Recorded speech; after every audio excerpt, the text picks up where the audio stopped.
Next, o banco digital que faz acontecer. Boa noite. Boa noite. Paulo Cupertino já está num dos presídios de segurança máxima do estado de São Paulo. O Jornal da Record mostra agora com exclusividade a chegada de Paulo Cupertino à penitenciária e os motivos que o fizeram ser transferido. Cupertino foi levado sozinho na viatura. Foi revistado na entrada antes de descer do carro. Ele carregava poucos pertences pessoais e seguiu direto para a cela. Paulo Cupertino percorreu mais de 600 quilômetros depois que deixou o CDP do Belém, na capital paulista, onde estava preso.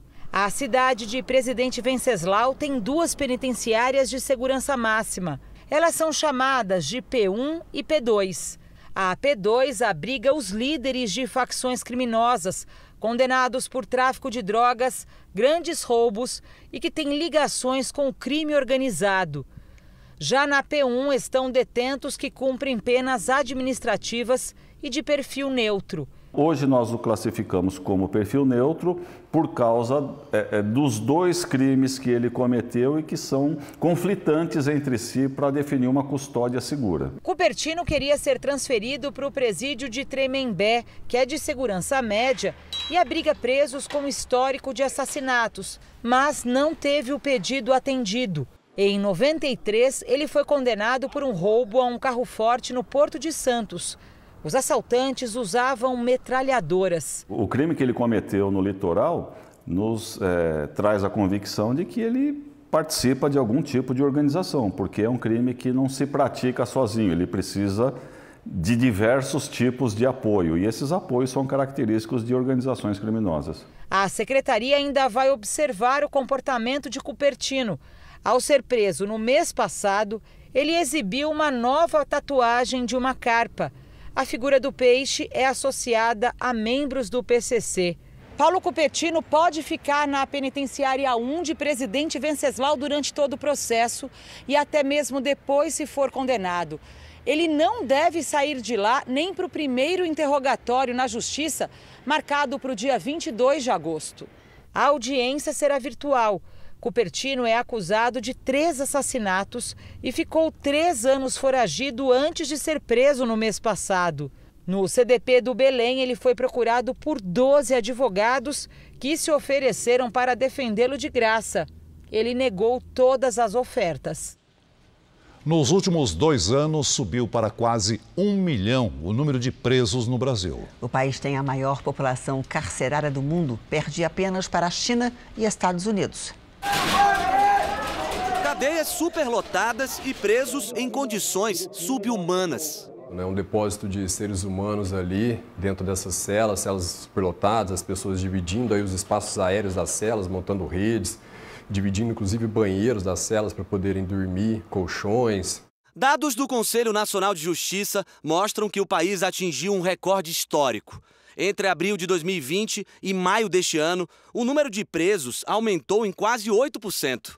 Isso fez com que o Brasil pulasse para o 3º lugar do ranking mundial de pessoas encarceradas, atrás apenas da China e dos Estados Unidos. A diretora do Departamento Penitenciário Nacional explica que o número não representa o total de pessoas dentro do sistema prisional.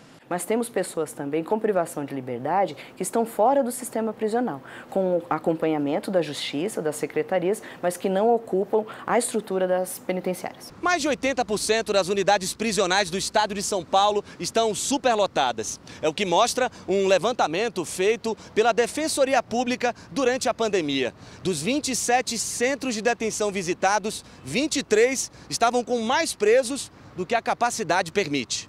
Para este sociólogo, a superlotação é um problema que decorre da falta de políticas públicas. A gente vai ficar correndo em cima da esteira para resolver esse problema enquanto não criarmos a política pública que deve incluir fundamentalmente emprego e ressocialização do cidadão. Veja agora outros destaques do dia. Homem preso no Amazonas é investigado pelo desaparecimento do jornalista inglês e do indigenista brasileiro. Imagens mostram a chegada dos assassinos do promotor paraguaio que atuava contra o crime organizado. Planos não são obrigados a cobrir tratamento que não estão na lista da Agência Nacional de Saúde. E na reportagem especial, flagrantes da prisão de passageiros tentando embarcar com drogas nos aeroportos brasileiros. Se ficar azul aqui, tô caindo, tá? Já ficou.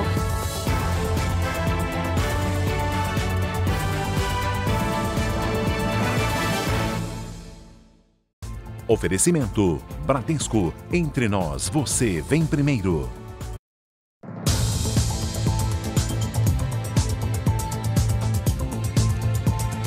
Quem pretende comemorar o Dia dos Namorados no próximo fim de semana deve ficar atento. A Associação Brasileira de Bares e Restaurantes alerta para o golpe do falso cupom que oferece desconto para clonar dados do cliente. Pela primeira vez desde o início da pandemia, bares e restaurantes se preparam para receber clientes na segunda data mais importante para o setor. O movimento no Dia dos Namorados só perde para o Dia das Mães. Mas o otimismo vem acompanhado de preocupação. Golpistas estão criando páginas falsas de restaurantes.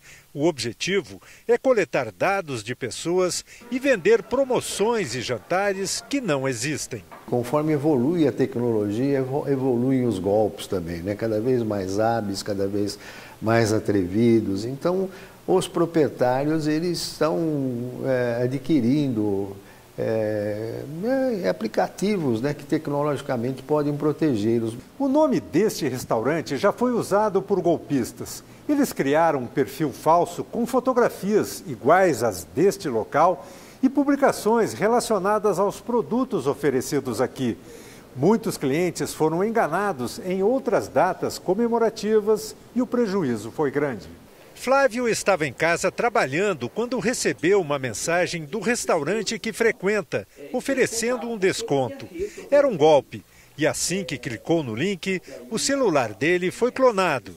Durante 7 dias ficou com o aparelho bloqueado, enquanto os criminosos enviavam mensagem aos contatos dele pedindo dinheiro. Uma pessoa chegou a fazer uma transferência de R$ 1.400.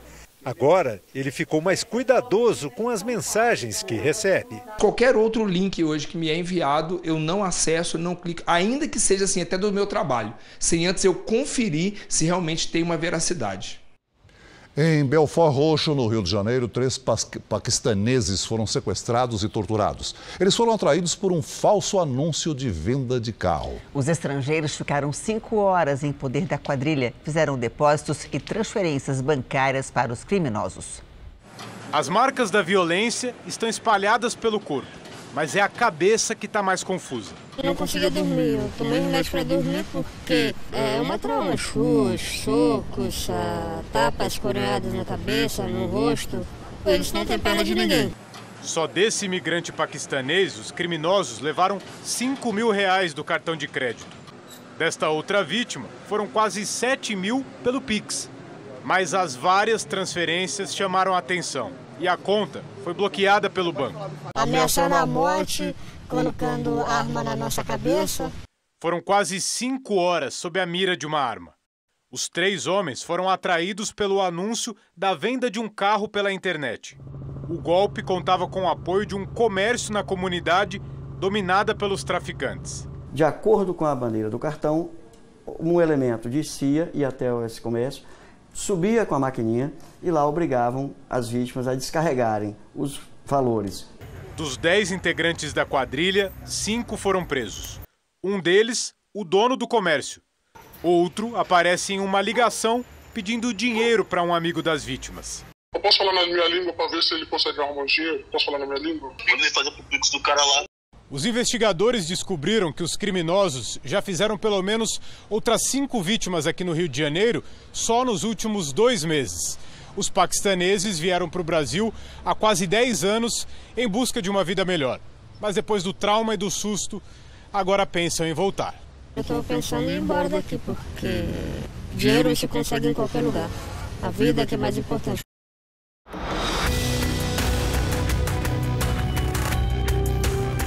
Esse passaporte aqui que tem, parceiro?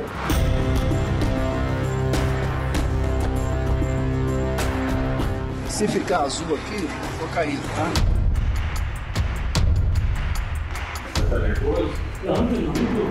Os flagrantes das prisões de mulas nos aeroportos. Daqui a pouco, na reportagem especial. Em Salvador, um aluno de 11 anos foi espancado por um colega numa escola particular e teve que ser hospitalizado. A agressão aconteceu em uma sala de aula desta escola. Segundo o diretor, a briga envolveu 2 alunos, um do 6º e outro do 8º ano.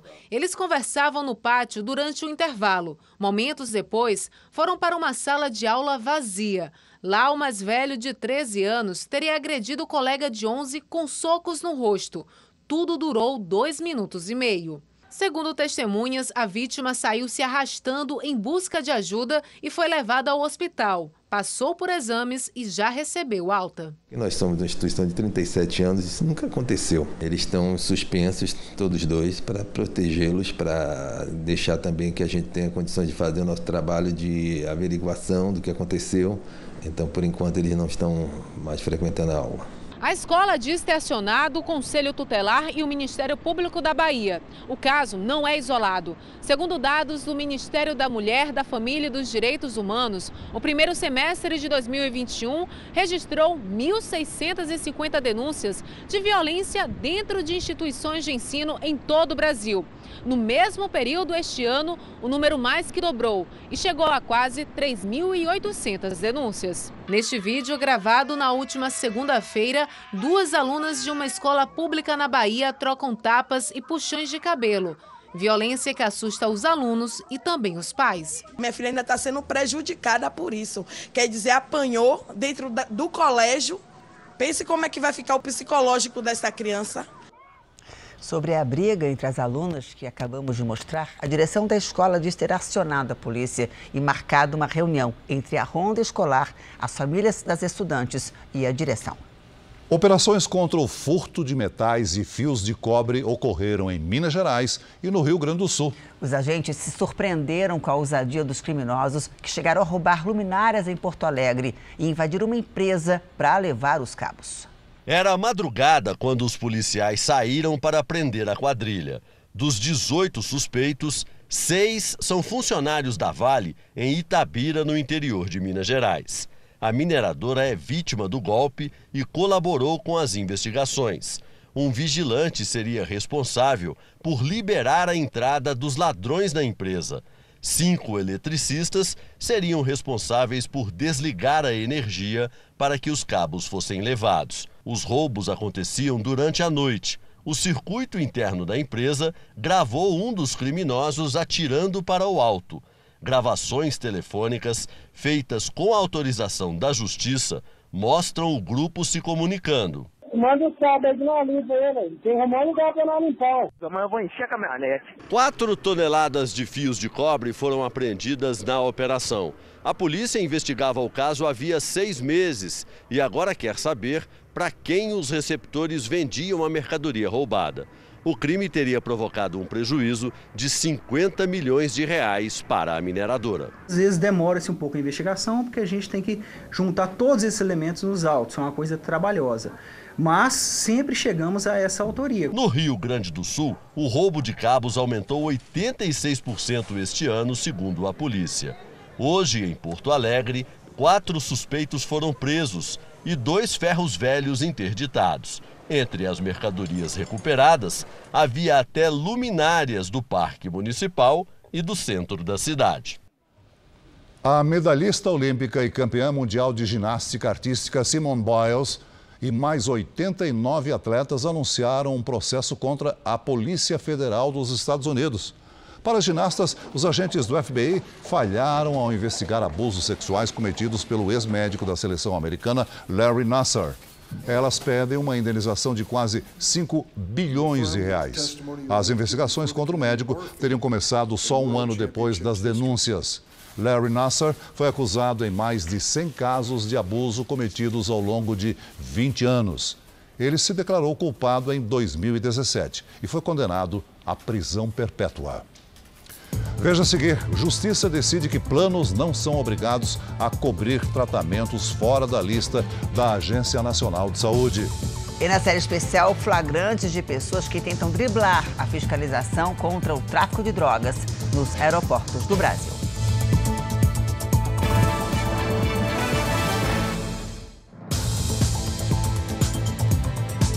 O presidente Bolsonaro disse hoje no Rio de Janeiro que não vai interferir na Petrobras para tentar reduzir o preço dos combustíveis. Ele também confirmou os assuntos que vai abordar no encontro com o presidente dos Estados Unidos amanhã na Cúpula das Américas. O presidente participou no Rio de Janeiro da formatura de novos sargentos da Marinha. Depois, Bolsonaro teve um encontro com empresários e voltou a defender a proposta de redução de impostos sobre combustíveis. Segundo o presidente, é o que outros países têm feito neste momento. Não vamos interferir na Petrobras, como o PT interferiu lá atrás no preço dos combustíveis. Não vamos interferir no preço da energia elétrica, como a Dilma interferiu lá atrás, e a conta vem salgada para te pagar depois disso aí. O presidente embarca esta noite de Brasília para os Estados Unidos para participar da Cúpula das Américas. Nesta quinta-feira à tarde, terá reunião com o presidente norte-americano Joe Biden. Como o Jornal da Record adiantou, os dois vão tratar de 4 temas: imigração, exportações, energias renováveis e preservação ambiental. Fontes do governo me disseram ainda que Bolsonaro terá reuniões com os presidentes da Colômbia, Equador e República Dominicana. Ainda durante o discurso para a Associação Comercial Carioca, Bolsonaro revelou detalhes da conversa que teve com executivos do aplicativo de mensagens Telegram. Estão sendo ameaçados de banimento pelo ministro Alexandre de Moraes se não fecharem, se não excluírem a página do PCO. O que é PCO, meu Deus do céu? É ultra radical de esquerda. Deixa a página deles aberta. O presidente Bolsonaro embarca ainda hoje para a Cúpula das Américas. A gente vai agora até Los Angeles com o Vandrei Pereira. Oi, Vandrei, boa tarde aí para você. Oi, Janine, boa noite para vocês. A expectativa é de que o presidente dos Estados Unidos, Joe Biden, se reúna pela primeira vez com Bolsonaro nesta quinta-feira.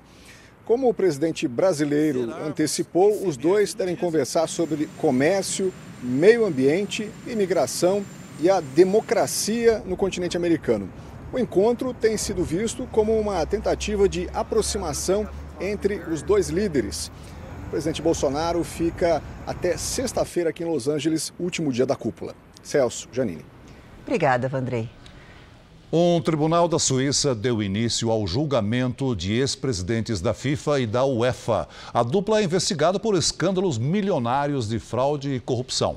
Promotores suíços acusam Joseph Blatter e Michel Platini de pagamento de propina equivalente a mais de 10 milhões de reais em 2011.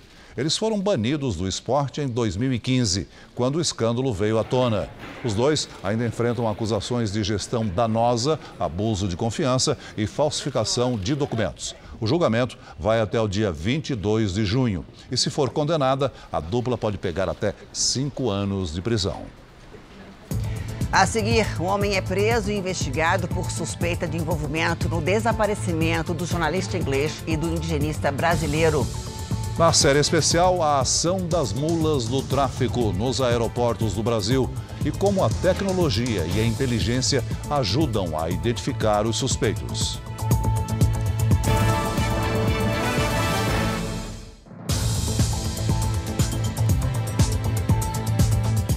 O projeto que limita a cobrança de impostos estaduais sobre combustíveis e outros produtos e serviços foi apresentado hoje em Brasília. Os estados negociam uma forma de compensar a queda na arrecadação.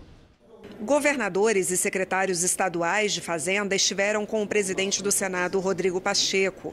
Uma sugestão foi suspender o pagamento da dívida dos estados com a União por 2 anos. A outra envolve usar lucros da Petrobras para compensar os estados. O projeto, que será votado no Senado na segunda-feira, é igual ao que foi aprovado na Câmara, com alguns pontos a mais. No texto do Senado, serão zerados impostos federais sobre o álcool.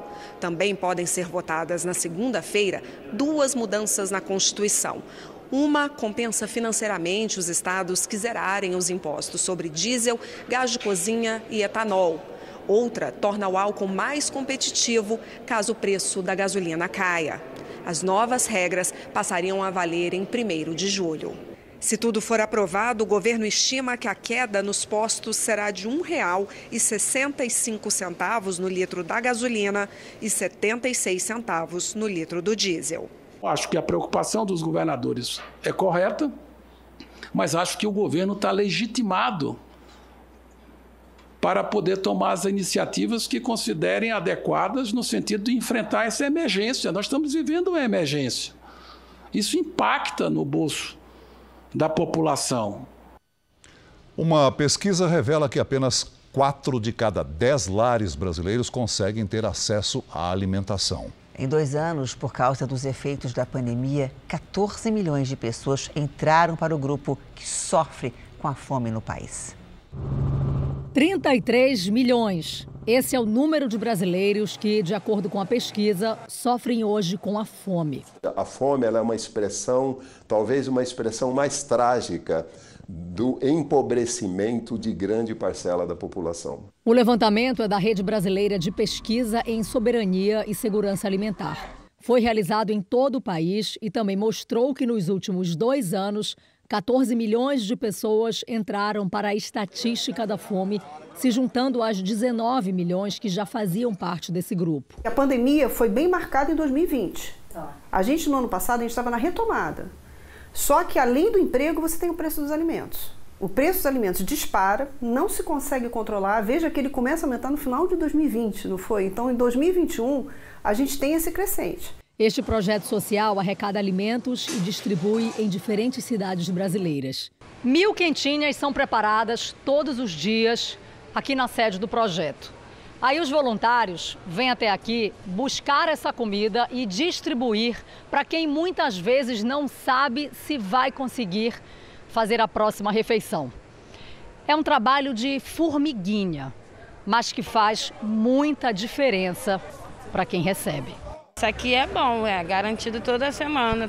Solidariedade que leva a esperança a quem faz parte dessa triste estatística. O único alimento certo que nós temos é isso aqui todo dia. A quarta-feira foi de temperatura amena no centro-sul do Brasil. Em São Paulo, na capital, a máxima não passou de 18 graus. Oi, Lidiane, boa noite para você. Algum sinal de uma nova onda de frio? É sim, viu, Janine? Boa noite para você, Celso, para todos que nos acompanham. Olha, uma circulação de ventos espalha nebulosidade entre o sudeste e o sul do país. As nuvens não deixam as temperaturas subirem muito e ainda provocam temporais isolados no Paraná, em São Paulo e em Mato Grosso do Sul. Na região norte, mais um dia de tempestades. Há risco de alagamentos e deslizamentos do Amazonas até o litoral do Nordeste. Nas áreas claras do mapa, aí sim o tempo fica firme. Nesta quinta, o frio começa a dar as caras, com mínima de 10 graus na Serra Gaúcha e de 9 no sul de Minas. Em Florianópolis, faz 22 graus. No Rio de Janeiro, máxima de 26. Em Goiânia, 31 e em Boa Vista, até 32. Em São Paulo, frio e chuva nos próximos dias. Nesta quinta faz 22. Na sexta, máxima de 20. E no fim de semana, do Dia dos Namorados, mínimas abaixo de 10 graus. Tempo Delivery. Lidiane, nós atendemos a Stephanie, que é de Quiterianópolis, lá no Ceará. Vamos lá. Oi, Stephanie. Seguinte, a chuva mais forte dos próximos dias cai nesta quinta-feira. Máxima de 28 graus. A partir de sexta, a quantidade de água diminui e o sol aparece mais. Máxima de 29. A Marcela e o Lúcio completam 10 anos de casamento no dia 10. Eles são lá de Vila Velha, Espírito Santo. Aí, muito bem. Parabéns para vocês, viu, Marcelo e Lúcio? A comemoração de vocês será com tempo fresquinho. Até sábado, o sol aparece entre muitas nuvens. Nesta quinta, máxima de 25 graus. Faça como eles e participe do Tempo Delivery pelas redes sociais. Mande uma mensagem com a hashtag você no JR. Janine, Celso. Até amanhã, Lídia. Obrigada, Lídia. Até amanhã. O Jornal da Record faz uma pausa de 30 segundos e na volta você vai ver a história da mulher que passou milhares de trotes ao serviço de emergência da polícia. Torcedores do Juventude e do Atlético Paranaense entraram em confronto antes do jogo desta noite entre as equipes na cidade gaúcha de Caxias do Sul. Eles se enfrentaram com paus, pedras e rojões nas ruas próximas ao estádio do Juventude e foram contidos pela polícia, que usou bombas de gás lacrimogêneo. Pelo menos 2 torcedores ficaram feridos. Uma morte chegou a ser confirmada, mas a informação foi desmentida depois pela Brigada Militar. 4 pessoas estão presas. Os assassinos do promotor paraguaio morto na Colômbia no mês passado, em plena lua de mel, usaram as redes sociais da mulher dele para saber onde agir. Até o momento, 5 pessoas foram presas por envolvimento no crime. De acordo com os investigadores, 4 confessaram e disseram ter tramado por 5 dias a morte do promotor Marcelo Pet, de 45 anos, conhecido por combater o crime organizado na região de fronteira entre Paraguai e o Brasil. Pet e a esposa passavam a lua de mel na ilha de Baru, na Colômbia. Os assassinos pesquisaram as redes sociais da mulher do promotor. Chegaram de moto aquática à ilha e se aproximaram do casal. As imagens não mostram o momento dos disparos. A polícia acredita que o piloto da moto aquática era o venezuelano Gabriel Carlos Luiz Salinas Mendoza, que está foragido. E hoje o governo ofereceu uma recompensa de mais de R$640 mil por informações sobre ele. As investigações também apontam o envolvimento do crime organizado brasileiro no assassinato. Um gerador de energia de um hospital do Rio de Janeiro pegou fogo hoje de manhã. Pacientes tiveram que ser transferidos. O incêndio aconteceu num hospital particular em Copacabana, na zona sul do Rio. Vizinhos abriram as garagens dos prédios e ajudaram a abrigar doentes graves. Ninguém ficou ferido, mas muitos pacientes foram transferidos de ambulância para outras unidades. A quadra de um colégio particular também foi usada para receber os doentes. Segundo informações do hospital, o fogo começou num gerador de energia no setor de roupas. A causa do incêndio é investigada. Um levantamento feito pela Polícia Militar de São Paulo constatou que uma única mulher fez mais de 31 mil ligações para o serviço 190. Todas as chamadas eram trotes, denúncias falsas que atrapalham o atendimento da polícia e que podem prejudicar quem realmente precisa de ajuda. O Centro de Operações da PM de São Paulo recebe 38 ligações por minuto. Seria crime que não acaba mais se muitas não fossem denúncias falsas. Polícia, está na emergência? Moço. Sim, qual a sua emergência? Eu estou sendo seguida. Sendo seguida como? Na onde? Oi? Na onde? No Instagram. Às vezes, a brincadeira movimenta um batalhão. Um contingente de 1.300 policiais se reveza 24 horas por dia para atender aos chamados de 39 municípios da região metropolitana de São Paulo. Quando a denúncia não é identificada como falsa, a PM desloca equipes e até aeronaves para atender as ocorrências que, na verdade, nunca existiram. O trote é o maior problema enfrentado pelos policiais que trabalham na Central 90. As ligações com informações falsas custam caro e atrasam o atendimento de quem realmente precisa aqui na rua. Um levantamento do Centro de Operações identificou que a mesma mulher passou mais de 31 mil trotes para a Central de Atendimento.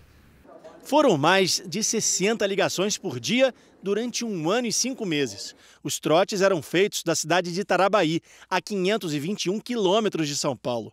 As chamadas partiram do celular desta mulher, de 41 anos. Ela diz que sabe ser errado passar trote e não consegue se controlar. É a mesma coisa que falar, não faz, e eu estou fazendo. Mesmo que eu fosse uma criança teimosa, entendeu? A mulher chegou a ser presa, mas foi liberada. Um caso excepcional. A prisão foi a última instância realmente. Antes disso, ela foi intimada por 2 vezes na delegacia de polícia para que parasse. Houve 2 decisões judiciais proibindo ela de fazer ligações. Uma lei estadual de 2012 prevê multa para o trote em São Paulo, mas a lei nunca foi regulamentada. A falta de punição transforma a central da polícia num único canal de atendimento da população. Polícia Militar Emergência? Alô, polícia, por favor. Eu fechei a porta aqui, a chave quebrou. O que eu devo fazer? Não entendi, senhor. Fechou a porta de onde, senhor? A porta de casa. Só ligar para um chaveiro, senhor. Enquanto uma falsa comunicação de crime, uma brincadeira está sendo realizada por meio de um trote, alguém que está com uma emergência verdadeira vai estar numa fila de espera esperando para falar. Um agente penitenciário foi morto a tiros numa tentativa de assalto quando saía de uma academia em São Paulo. Ele estava armado e reagiu ao ser abordado por 2 criminosos que estavam de moto. A polícia analisa as marcas de tiros e as cápsulas no asfalto para entender como tudo aconteceu. O agente penitenciário Lucas Rodrigues Aguiar saiu da Academia de Artes Marciais por volta das 10 da noite. A imagem de uma câmera de segurança mostra o momento em que ele vai buscar o carro estacionado numa rua ao lado. Outra câmera registra quando uma moto com 2 ocupantes entra na mesma rua. Em seguida, a dupla teria abordado o agente. Segundo a polícia, Lucas, que estava armado, reagiu. Ele conseguiu acertar um dos criminosos, mas também foi atingido. Mais tarde, em uma rua próxima daqui, policiais militares encontraram o assaltante baleado, caído ao lado da moto que tinha a placa adulterada. O agente penitenciário e o assaltante morreram. O comparsa conseguiu fugir, mas a polícia já tem pistas sobre ele. Seria um morador da comunidade João 23, que fica na mesma região. O caso foi registrado como latrocínio consumado, tentativa de roubo seguida de morte. De acordo com a Secretaria de Segurança Pública, já foram registrados 21 latrocínios até o mês de abril na cidade de São Paulo, 53 em todo o ano passado. No bairro onde o agente penitenciário foi morto, os moradores reclamam da crescente insegurança. Já foi um bairro tranquilo, ultimamente está muito perigoso. Uns 2 casos por semana assim, de assalto. No Rio de Janeiro, a empresária conhecida como Rainha dos Reboques foi alvo de uma operação policial. O endereço fica no condomínio das Mansões, na Barra da Tijuca, zona oeste do Rio. A rotina de ostentação tinha direito à piscina, área gourmet com hidromassagem e muito requinte, na casa de 3 andares. Nas publicações na internet, viagens, uma lancha, roupas de marcas importadas e joias. Mas para a Polícia Civil, a vida de glamour da empresária e influenciadora Priscila Santos era apenas uma fachada para encobrir crimes como estelionato e associação criminosa. Dona de uma das maiores firmas de reboque do país, ela estaria envolvida em um esquema de fraudes em leilões do Departamento de Transportes Rodoviários do Rio de Janeiro. Os problemas teriam começado há pelo menos 2 anos. Não havia repasses aos órgãos governamentais, dentro e congêneres, nem tampouco a determinados proprietários de veículos que tiveram seus carros leiloados. Vários também não receberam os valores devidos. As investigações mostraram que a empresa de Priscila pode ter lucrado cerca de 5 milhões de reais com o esquema. 8 mandados de busca e apreensão foram cumpridos em endereços ligados à empresária, na capital e em Nova Iguaçu, na Baixada Fluminense. Priscila, conhecida como Rainha dos Reboques, não foi encontrada. Os advogados da empresária dizem que ela está sendo ameaçada por não entrar em esquemas ilícitos e que comunicou o fato ao Ministério Público há 2 semanas. A investigação vai prosseguir, justamente alimentada por esse novo material que foi trazido no inquérito policial. Em nota, o Departamento de Transportes Rodoviários do Rio de Janeiro diz que colabora com a Polícia Civil para desvendar esse caso e ser ressarcido. Um comitê da Câmara dos Deputados dos Estados Unidos se reuniu hoje para ouvir testemunhas dos ataques a tiros no Texas e em Nova York. Parentes das vítimas discursaram no Congresso americano. A reunião era para discutir medidas sobre o porte de armas de fogo e a segurança nas escolas. Uma das alunas que sobreviveram ao ataque à pré-escola no Texas disse que se fingiu de morta para não ser alvo do atirador. A menina de 11 anos contou ainda que pegou o celular da professora atingida por um tiro e ligou para a emergência. Na Alemanha, uma professora morreu e 14 estudantes ficaram feridos num atropelamento. O carro invadiu a calçada de uma avenida movimentada em Berlim e atingiu vários pedestres. Depois, atravessou a vitrine de uma loja. O motorista, de 29 anos, foi detido. A polícia investiga se foi um acidente ou uma ação proposital. O Jornal da Record faz uma pausa de 30 segundos. E na volta, a prisão do homem investigado pelo desaparecimento do jornalista inglês e do indigenista brasileiro no Amazonas. Um homem suspeito de envolvimento no desaparecimento do jornalista inglês Dom Phillips e do indigenista brasileiro Bruno Pereira foi preso no Amazonas. As buscas pelos dois entram no terceiro dia com mais reforços. No terceiro dia de buscas, o trabalho das Forças Armadas foi intensificado. Segundo o ministro da Defesa, são mais de 150 militares envolvidos na operação. Tem muito problema na área. E a gente não tem a noção do que pode ter acontecido. A gente torce e reza para que sejam encontrados os dois com vida, são e salvos. E o esforço da defesa com as forças para a gente ajudar nas buscas desses dois, o jornalista e o indigenista, isso não há dúvida. Mesmo assim, a Justiça Federal do Amazonas considera que as medidas adotadas são insuficientes e pede ao governo federal mais equipamentos para localizar o jornalista Dom Phillips e o funcionário da FUNAI, Bruno Araújo Pereira. Um pescador de 41 anos, suspeito de envolvimento no desaparecimento, foi preso. A polícia chegou até ele depois de denúncias anônimas. A lancha dele teria sido vista perseguindo o barco que levava Bruno Pereira e o jornalista britânico. O suspeito nega as acusações. Amarildo de Oliveira foi preso em flagrante por porte ilegal de munição. Com ele foram encontrados cartuchos para fuzil de uso restrito das forças de segurança. Pode dar certo, né? O que nós estamos, da pessoa estar ligada ou não, tá? Então não podemos passar. Mas já temos material apreendido com suspeita de ter alguma ligação com o fato. Mas é tudo ainda suspeita, tá certo? Bruno Pereira acumula anos de trabalho junto aos povos indígenas e chegou a denunciar sofrer ameaças por isso.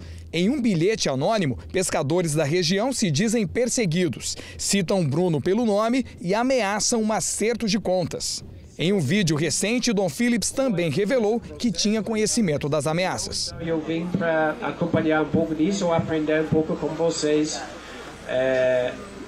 Como é essa cultura, como vocês veem a floresta, como vocês vivem por dentro, como vocês lidam com essas ameaças que vêm, de invasores, garimpeiros e tudo mais. O Superior Tribunal de Justiça decidiu que os planos de saúde não são obrigados a bancar tratamentos que não estejam na lista da Agência Nacional de Saúde Suplementar. Por 6 votos a 3, os ministros decidiram que os planos de saúde podem se restringir aos tratamentos previstos pela Agência Nacional de Saúde Suplementar, a ANS. A decisão altera o entendimento aplicado até aqui pela Justiça, que na maioria dos casos considerava a lista da ANS como um exemplo de procedimentos, sem que as operadoras se limitassem a eles. Apesar da mudança, os ministros definiram exceções à regra, se não houver uma terapia equivalente na lista da ANS ou se todas as opções forem esgotadas. Para o plano de saúde ser obrigado a cobrir o procedimento, é necessário ainda que a alternativa não tenha sido avaliada pela ANS. O tratamento precisa ter comprovação de eficácia e recomendação de órgãos técnicos. As operadoras defendem que a mudança de entendimento dá segurança jurídica e garante a prestação do serviço. A ANS também é favorável à decisão, mas na visão dos usuários dos planos de saúde, a mudança é uma derrota. Márcio tem amiotrofia muscular espinhal, uma doença genética rara que compromete os músculos. A maioria das pessoas entende-se que vai começar a correr atrás do SUS, porque a nossa Constituição fala que a gente tem direito à saúde, né? Então a gente vai começar a judicializar o SUS, e o SUS que já não atende, já não tem condição de atender, vai ficar uma catástrofe. O ministro da Saúde, Marcelo Queiroga, disse que recebeu de um secretário de governo de São Paulo a confirmação de um caso de varíola do macaco no estado. Quem tem mais informações ao vivo é a Giovana Rizardo. Oi, Giovana, boa noite para você. Boa noite, Janine, Celso, boa noite a todos. O secretário de Saúde do governo de São Paulo, Jean Gorenstein, não confirma oficialmente o caso. Ele conversou com a nossa equipe de produção e afirmou que os exames realizados em 2 pacientes com a suspeita da doença devem sair nas próximas horas. Um deles é um homem de 41 anos, aqui da capital paulista, que está em isolamento. Ele fez uma viagem para Portugal e Espanha e sentiu os primeiros sintomas no dia 28 de maio. Um outro caso que está em acompanhamento pelas secretarias de saúde municipal e também estadual de São Paulo desde a semana passada é de uma mulher de 26 anos. Ao todo, o Brasil tem 8 casos suspeitos da doença. Janine e Celso. E vamos torcer para que nenhum desses casos seja confirmado, né? Obrigada, viu, Giovana? O atual governador do Distrito Federal aparece na liderança numa pesquisa divulgada hoje pela Real Time Big Data, contratada pela Record TV. Vamos aos números. No primeiro cenário, Ibanez Rocha, do MDB, aparece com 28% das intenções de voto. José Roberto Arruda, do PL, tem 17%. Regufe, do União Brasil, tem 16%. Leila Barros, do PDT, aparece com 5%. Leandro Graz, do PV, tem 4%. Queca Bagno, do PSOL, e Rafael Parente, do PSB, aparecem empatados com 1%. Lucas Salles, do Democracia Cristã, não pontuou. Brancos e nulos somam 13%. Não sabem ou não responderam, 15%. Em outro cenário, Ibanez Rocha, do MDB, tem 31% das intenções. José Roberto Arruda, do PL, 20%. Leila Barros, do PDT, tem 6%. Leandro Graz, do PV, 4%.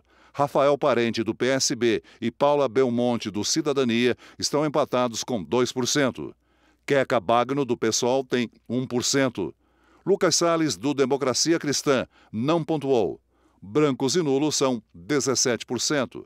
Não sabem ou não responderam, 17%. Um dos cenários pesquisados aponta que Ibanez Rocha, do MDB, tem 31%. José Roberto Arruda, do PL, aparece com 19%.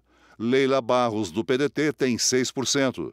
Leandro Graz, do PV, 4%. Isalci Lucas, do PSDB, tem 3%. Rafael Parente, do PSB, 2%.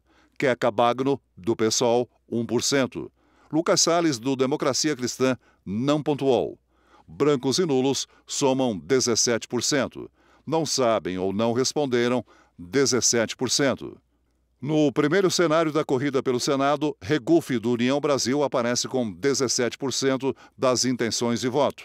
Damares Alves, do Republicanos, Érica Cocai, do PT, e Flávia Arruda, do PL, estão empatados com 16%. Paulo Otávio, do PSD, tem 7%. Paulo Roque, do Novo, tem 2%. Brancos e nulos são 12%. Não sabem ou não responderam, 14%. Em outro cenário para o Senado, Damares Alves, do Republicanos, e Flávia Arruda, do PL, aparecem empatadas com 17% das intenções de voto. Érica Cocai, do PT, tem 16%. Paulo Otávio, do PSD, 8%. Paula Belmonte, do Cidadania, tem 3%. Paulo Roque, do Novo, 2%. Brancos e nulos somam 17%. Não sabem ou não responderam, 20%. A pesquisa foi registrada e teve 1.500 entrevistados nos dias 6 e 7 de junho. A margem de erro é de 3 pontos percentuais para mais ou para menos. O nível de confiança é de 95%. A Ucrânia apresentou hoje 8 novas denúncias de crimes de guerra cometidos pela Rússia. Pelo menos 16 mil investigações já foram abertas contra as tropas lideradas por Vladimir Putin. A Procuradoria Ucraniana relata crimes como assassinatos, saques e abuso sexual. 3 sentenças foram dadas até agora. O Kremlin voltou a negar as denúncias e descreveu a guerra como uma operação especial para desmilitarizar a Ucrânia. Mais de 1.000 soldados que se renderam na cidade de Mariupol foram levados para a Rússia e serão investigados.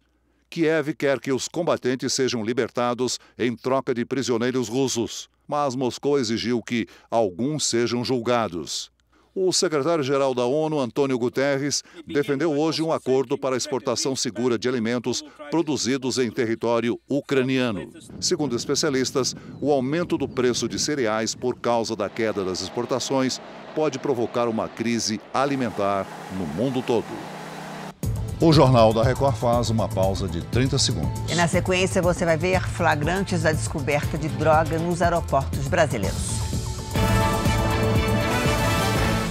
No vai e vem dos aviões, toneladas de drogas são transportadas pelas chamadas mulas do tráfico. E durante a pandemia, houve aumento nas apreensões. Hoje, na reportagem especial, a fiscalização diária da polícia e os flagrantes do transporte de drogas nos grandes aeroportos do Brasil.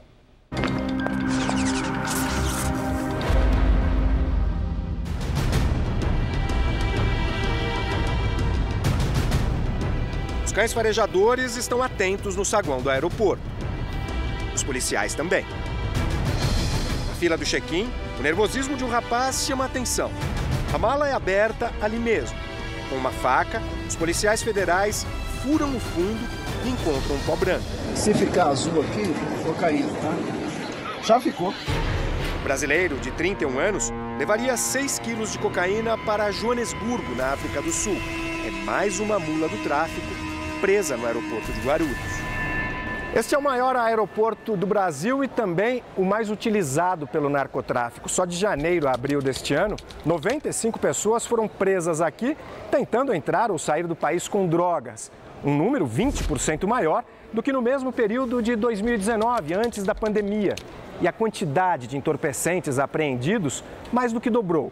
Foram 924 quilos nos 4 primeiros meses deste ano, contra 427 no primeiro quadrimestre de 2019. No ano passado, a maior parte dos presos por tráfico no aeroporto de Guarulhos era formada por brasileiros. Em seguida, africanos e depois sul-americanos. O combate às drogas nos aeroportos brasileiros é feito pela polícia e pela Receita Federal. Entramos em áreas restritas da Receita em Viracopos, no interior de São Paulo. Todo o trabalho da Receita Federal na apreensão de droga começa aqui. Então, a gente tem o primeiro passo é fazer uma avaliação dos passageiros que a gente tem nos voos que chegam e que saem de Viracopos, né? As câmeras monitoram movimentações diferentes. Os scanners tentam enxergar o que os olhos humanos não conseguem ver. Os cães farejam e o trabalho de inteligência identifica suspeitos antes mesmo deles chegarem ao aeroporto. A partir dali, a gente faz essa observação e depois vai lá abordar, ver o que está acontecendo. Aqui, inteligência. Exatamente. Então, a gente tem um sistema bem complexo, com muita informação, e a gente já tem suspeitos mais ou menos pré-programados, vamos dizer assim. E é dessa análise que aparece o primeiro alvo de hoje. A inteligência da Receita identificou um passageiro suspeito e está esperando ele chegar ao aeroporto. Trata-se de um angolano que mora em São Paulo, mas está vindo em um voo do Rio de Janeiro e daqui vai direto para Portugal, uma das principais portas de entrada na Europa da cocaína produzida na América do Sul. Assim que os agentes da Receita chegam perto, o suspeito se levanta, vai ao banheiro. Quando ele volta, é abordado e levado para uma sala. Como assim você voltou? Perguntando. São feitas perguntas simples. É a sua primeira vez na Europa também? E ele se complica. E em fevereiro, o senhor estava onde? Em fevereiro? Isso, desse ano. Desse ano? Isso. Aqui, no Brasil? E como são uma viagem sua para esse Europa, justamente porque o senhor nunca foi. Lembrou agora da viagem ou continua esquecido? A mala é revistada e um outro passaporte com outro nome é encontrado. Esse passaporte aqui de quem, parceiro? É mesmo. Então esse aqui não é o senhor? Não. O homem não consegue explicar os 2 passaportes, mas nenhuma droga é encontrada com ele. Todo o roteiro dele, toda a entrevista que a gente fez com esse passageiro indica que ele poderia sim ser uma mula. De repente ele até já transportou droga em algum momento, né? A gente não pode afirmar isso, mas ele tem características sim. Agora vai para a polícia, vai ser dado os trâmites legais para ele, por estar tentando embarcar, né, ir para um outro país portando um passaporte que não é dele, né? O angolano é impedido de embarcar para a Europa. Este outro africano, Harrison, também não embarcou para onde queria, por um motivo mais grave. Com ele foram encontrados 10 quilos de cocaína. O nigeriano de 36 anos, que vivia no Brasil, iria para a Etiópia. Por que você aceitou? Não tenho dinheiro nada, de comida é muito difícil. De pagar aluguel é difícil. Só eu vi uma pessoa, eu falar com ele, ajudar eu a pagar na ônibus. Ele falou para mim, você não tem trabalho. Eu explicar para ele. Agora meu dinheiro acabou. Eu gastar tudo na coronavírus. A proposta era para ganhar R$10 mil se tudo desse certo. Preso há 1 ano e 7 meses, nem conheceu o filho que nasceu enquanto estava na cadeia. No presídio, ele trabalha para reduzir a pena, lamenta o que aconteceu e diz que não existe nada como a liberdade. It's nothing like freedom.